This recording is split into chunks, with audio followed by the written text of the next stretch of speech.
Say yeah, all done.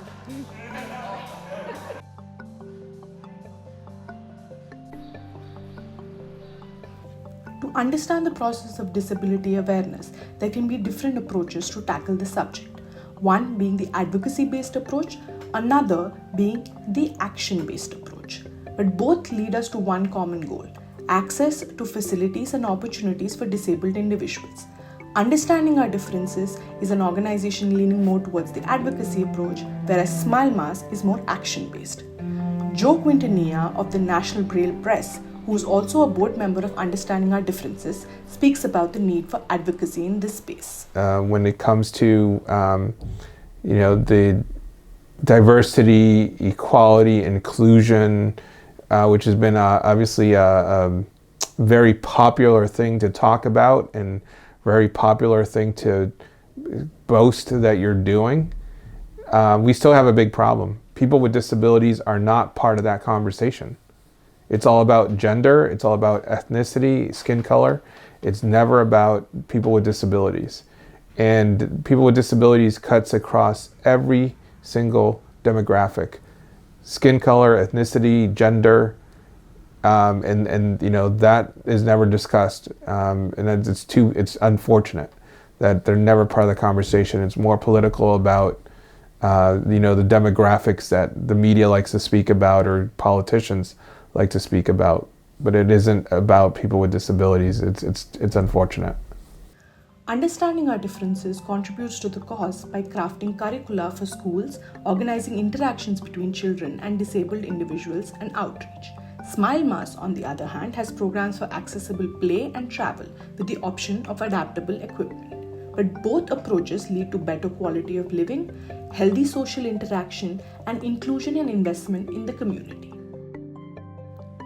Lottie Diomendi, founder of Smile Mass, speaks of the countless families helped by their programs, even her own son, Nicholas. So for someone like Nicholas, moving, actually for everybody, also for you and me, moving means we stimulate the frontal lobe of our brain. When we stimulate that part of the brain, we actually stimulate endorphins that supports communication, voluntary movement, happiness, personality, social interaction. We have a lot of options across the board. It's estimated we service about 30,000 families, but some families just borrow a wheelchair here or a stroller there, where other families sort of use Club Smile Mass as a more consistent program for their family, where their loved one will come on a regular basis to do swim and gym. They'll have a bike at home and they'll do a set program that works for them within the everyday busy schedule. But what happens to the kids that grow up in families with typical healthy kids is everybody has a schedule, and creating it and calling it gym and swim just what it is, it makes it normal. So when mom and dad go somewhere, maybe they're dropping off their daughter to soccer, go, oh, I have to run with Gavin to gym. It sounds normal, it's like everybody else. So we want to create that sense of normalcy, that it's not the attitude you can't do just because you have a disability. You can do anything you want. It's just different, and it just looks different. And sometimes all you need is a little bit of adapted equipment or an out-of-the-box thinking to be able to do different things.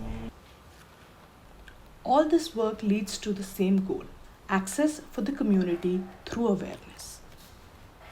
To making adaptations or investments in people being able to, with disabilities, be able to get into a work location or your restaurant or your business, or be able to access information about your business, is all really helpful, not just to the person with a disability, but as people get older.